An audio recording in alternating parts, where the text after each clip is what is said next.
How you doing? I met this guy. He's out here in Ann Arbor with his dog, hanging out. So, what's your name? What up? My name's Ray. Ray. You just hitchhiked into town? Yeah, I came to stay with this one dude, but it turns out he turned out to be schizophrenic. Yeah. Kicked me out of his house for being somebody else. That's cool. But who are you? That's the true reason I'm here talking to you. What? Tell me about you and your travels and what you do. You're doing. I started hitchhiking about 10 years ago. Missoula, Montana tried to throw me in jail for a year and a half over ground pot and 2 pipes. So I lost my job, lost my house. Since then, though, I've been to 49 states, Mexico a couple times. I've had my dog for 5 years. She's been to 45 states with me. Looking to try to settle down somewhere, get some work for a bit, buy a vehicle. The ultimate goal is to buy a bus, something I can stand up in, you know. That way I can have a safe place to leave my dog when I want to go do things. But as of right now, I'm going to be hitchhiking out of Ann Arbor Monday, heading up north into the UP for a rainbow gathering. Oh wow! There's a rainbow gathering in the UP. Yeah, it's going to be going 24th through the 4th. Okay. It's for the blue moon. The moon. Yep. Once in a blue moon. Oh wow! Okay, that sounds fun. Yeah, it's the full moon this month. Is the blue moon. Then I'm either heading out to Baltimore for the winter or heading down to New Mexico to work for my friend's dispensary. Yeah, that's cool. You got any good helpful advice or anything? Yeah, nobody owes you anything.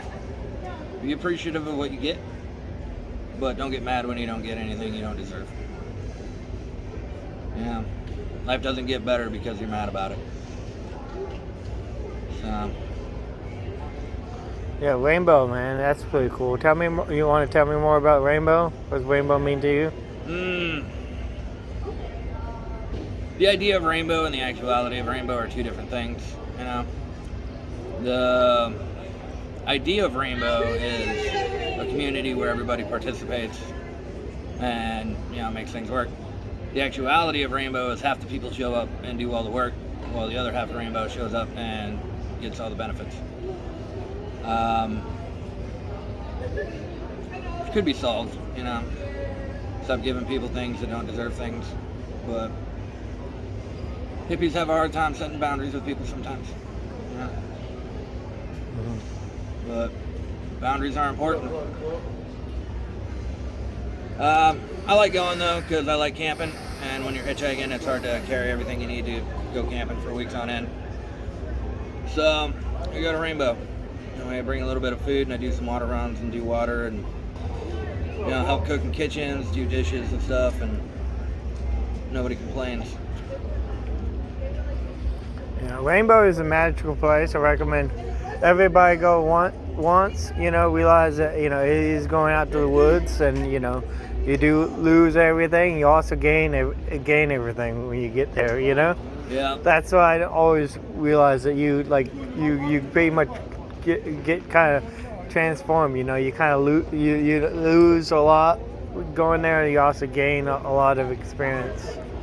Yeah, if you go to Rainbow, get out of the parking lot, get into the woods. Don't judge your rainbow gathering by the parking lot. Yeah. And also, when you walk in the woods with things that do go missing, don't bring your wallet, don't bring your, valuables into the woods, Yeah. They're going to fall in your pockets, get tramped on in the mud. Yeah, I'll find it during cleanup. Yeah. Those scores are real during cleanup. Yeah. So,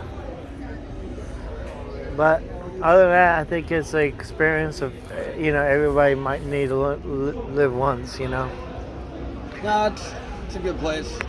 I go out there. Don't bring a too shiny a car. You're going to get scratched up and tear up in the rocks. It's like a requirement for Rainbow's shitty roads. Yeah. I've seen many cars get left behind at Rainbow until somebody's got a flatbed. Oh yeah. It's amazing. Like half a car break down in Rainbow, somehow they all get out in one way or another. Yeah. So It's always a nice car that gets like abandoned at Rainbow because it's a lost cause. Yeah. Those old beaters, they always get fixed. Yeah. That's the problem though. You need those diagnostic machines to fix new cars. Yeah. I don't have those at Rainbow. Yeah. If all you need is parts, we'll figure that out. But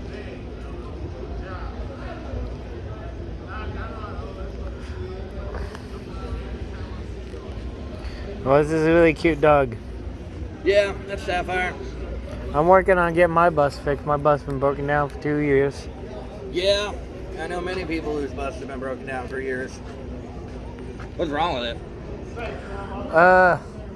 It's wrong. What's wrong with the people that try to fix it? That's the big. That's the main. That's what the real answer is. You know. Yep. Is what wrong with it is like I try to fix it and then I have to you know, easy to learn things is even harder to unlearn things. Same way with the car. It's easy to do work, even harder to undo the work, and then we do it. Yep. You know. Now everybody's a mechanic until they got your motor open. You know. So yeah, I just gotta undo and redo a lot of the work that's been done already. Yeah. And then maybe it will run again. Yeah. I mean, the first step to any problem is figuring out the problem. If you know what the problem is, it's easy to get the steps, fix it. The one guy caught the engine on fire, burned up the wire harness. The one guy, and then now it's backfiring a little. They started off backfiring. How you doing, sir? And not getting enough gas, and Can I then get your help tonight, sir? yeah. It's our ground cover help homeless people. Okay. Can we get you to donate help out the homeless tonight? I was trying to grab some food, sir. I'll think about that. Give me 1 minute. I'm finishing up an interview, but I appreciate you. Yes. Hopefully I end up in that newspaper. Oh, I've been in the newspaper a couple times. It's not a good thing. Arcata, California, they had a reporter come down to the plaza, handed out a bunch of beers to people. I don't drink, but I was down there playing Magic. Dude took a picture of me in the plaza with an empty beer can sitting next to me and a dog in the background. This is before I had my dog. And then put it on the front page of their paper about travelers coming through Arcata and letting their dogs run in the plaza off leash and drinking beer and everything. And like, I don't drink and I didn't have a dog. But I had all these locals coming up to me and be like, you need to mind your manners while you're out here and follow the rules. Like, hey, like, you should figure out what's going on before you start getting Yeah, it's always tough being the scapegoat. Yeah. I had the opposite of experience though in Davis. They put a picture of me sleeping on a sidewalk outside of Chipotle. And I had two signs, one for food and one for weed. And then they put that on the newspaper and all the college kids out there kept coming and finding me and like giving me food and weed. Yeah. Yeah, I call myself Eric the Dream Giver. I used to be called Eric the Goat Guy when I was traveling with my goat. We've met before. Yeah, now you recognize me that I brought up the goat. Yeah, I met you on the fucking West Coast. West Coast? Pretty sure, yeah. Almost a decade ago, though. Yeah. That was a while ago. It's been a while since I had the goat. I still have you on my friends list, actually, on Facebook. Yeah. I think. I go through it a lot and delete people I don't talk to, but... Yeah, I remember you with your goat, actually. Yeah. A lot of people love me, a lot of people hate me, but you know. I've heard both. Yeah. I'm just trying to make the world a better place. One dream at a time. Yeah, I forgot you were out here around Detroit. Yeah. You had that, like, house you were building up for a while, didn't you? Yeah, I had a house that I was building up for a while. I had let people stay at my house, about trying to build a community for, you know, trying to bring in homeless people, trying to let them, letting them stay there, letting them, you know, try and teach people things. They teaching me things, we teach each other. Everybody got something to learn, everybody got something to teach, you know. Yeah. Bottomly is a lot of people have problems. Yeah. That they don't want to fix. And when I tell people they need to work on their problems, they tell me that I need, mind my own damn business. And when the problems get to be too much and I can't have them around no longer, and you tell them what they can and can't do, they're going to tell me that they show me that they can do whatever the heck they want to do. And usually end up burning, and then, people burn more than just bridges. My whole house got burned down. Yeah. My goats got murdered. Damn. That's kind of fucked up. Like, I'll do some pretty fucked up things to people if they fucking cross that line with me, but like, I'm not gonna hurt their animals. Yeah, you gotta think about it. It's like, it takes some very messed up individuals that done this to me. And Shit, I almost beat up a dude tonight because he smacked my dog. How you doing, son? Now can I get your help, son? so, yeah. But at least I survived, and at least I'm telling another day. A couple scars later, and almost died a few times. Yeah, I've died a couple times. What's up, guys? Only once since I've been homeless. Well, I'm just hoping to get my bus fixed so I can continue my journey. Yeah. I never want to settle down anywhere, really. I mean, I kind of do. I'm getting ready to send my I'm selling my land in Oregon. I'm going to buy some land in Maine. But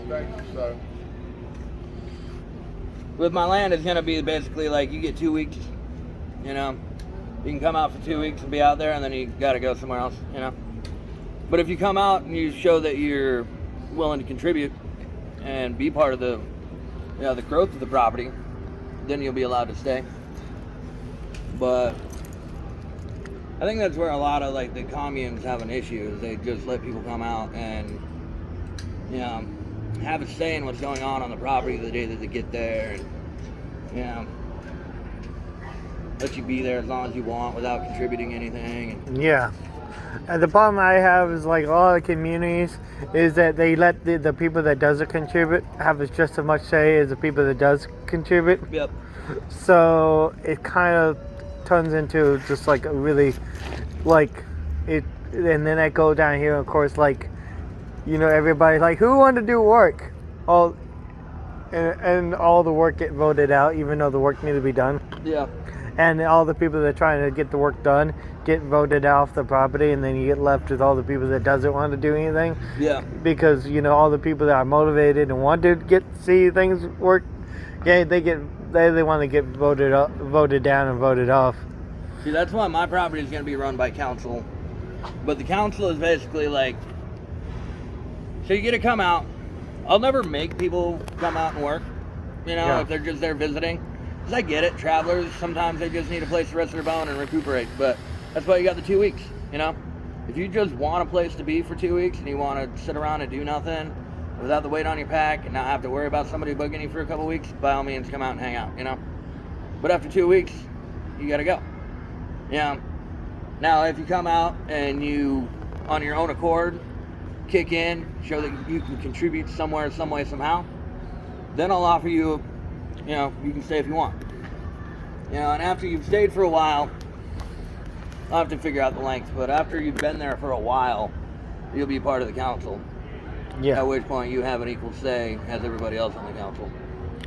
Yeah. But and I feel like you got to be there long enough. You got to be voted onto the council, and you also have to be able to do enough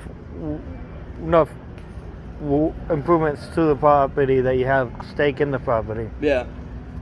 It's like my very first time going to a hippie commune was Shut Up and Grow It. Yeah. Like back in the day, and we just came from an Alabama rainbow gathering with 2 buses and 40 hippies. Yeah. When we got there was like 12 people that shut up and grow it. Yeah. And like, I'm not gonna lie, man, like most of the hippies that I showed up on that fucking property with were dirtbags. Yeah. They're like doing a bunch of Xanax and stealing a bunch of shit. Because like I said, like all the good people got voted out because all the dirtbags are because the majority of people are dirtbags, and so if you had to have that's a problem with That's a problem with democracy. Absolute. That's the problem with absolute democracy. You know, you got to have checks and balances. That's why the United States is both a democracy and a republic. Yeah. A republic is a handed down system of rules Yeah. that that a government that based on principles and rules is a republic, and a democracy is a system of government ran by the majority of the vote. And the United States is both a democracy and a republic. Yeah, we're a democratic republic. Yeah, But yeah. the only part we're a republic with is with the president. There's no electoral college for Congress. Well, the whole concept of how all that stuff works is because we're a republic, and Yeah. they have rules and all that. All these rules that are put in place, are there to to help protect ourselves from ourselves. Yeah. Honestly, I don't think we'd need a republic if we actually educated our people to critically think and think for themselves. Yeah, The but problem then is most people are sheep. It's literally shown that the person whose name is showed more on advertisements is generally going to win an election. and that's the problem with the democracy. Yeah. It's not the only one. Anybody who craves power shouldn't have power. And anybody running for an office generally craves the power and the authority. They shouldn't be leaders. They're not leaders. They just want to enforce their will on others. So really the best leaders are the people who don't want the power. They'd never run for office. Yeah. Yeah, But it's crazy. The world is just a crazy place. I don't really want to get too much into politics, but it's everywhere. Yeah. But I don't know. Well, nice to interview you and stuff. Oh yeah, they came and got their bikes. So I'll tell you, I'll give you one of my trinkets. Out here, I'm selling trinkets for the people that know You me. can probably keep it, man, unless you got like a 16, 17, which most people don't. I got fat fingers. Well, maybe I got Angel I gave you. Yeah.